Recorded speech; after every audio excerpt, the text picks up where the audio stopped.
Rambulane wis dadari nuruti senenge ati wong-wong ing Karang Padesan padha sanja ana warung kopi ngobrol ngomong tanpa guna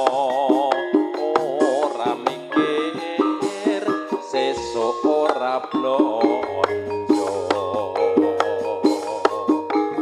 senadyan kopi sak cangkir nanging bisa gawe padange pikir yen ora ngopi sak sore katone awake nglentere wis misuwur kopi jahe rasa enak seger lan maglege agawe tentreming pikir ayo padha ngunjuk kopi jahe derekaken wilujeng rawuh atur dumateng para punden para kadang bisa nikaket bena rawuh kang mijil saking tlatah Belang Salampat Ndoko derekaken wilujeng pinarak lelenggahan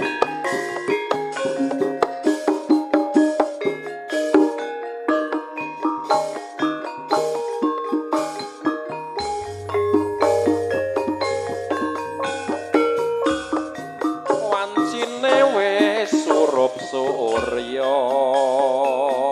sisih wetan padang sesulake rambulane wis dadari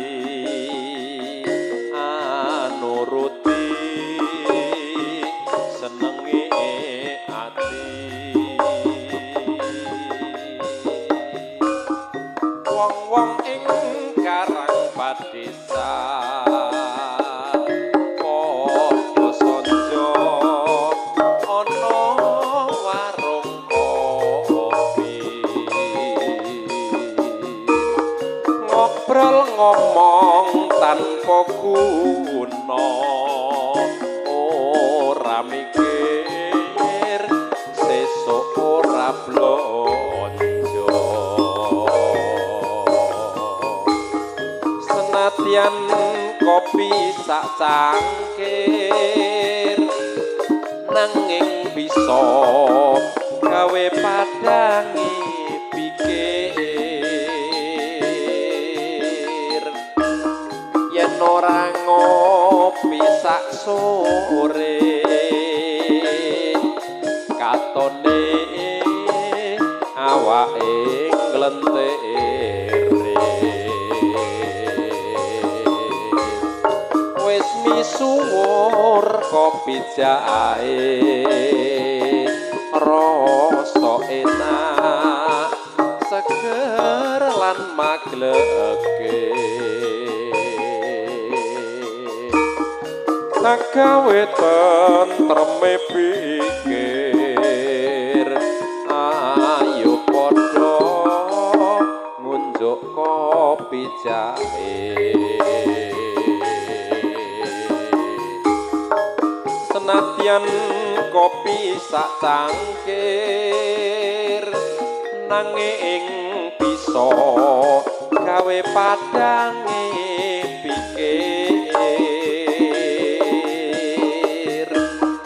yen ora ngopi sak sore katone awake nglentere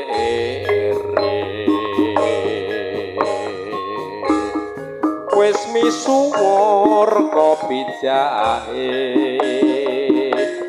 rasa enak seger lan magleke gawe tentreme pikir ayo padha ngunjuk kopi jahe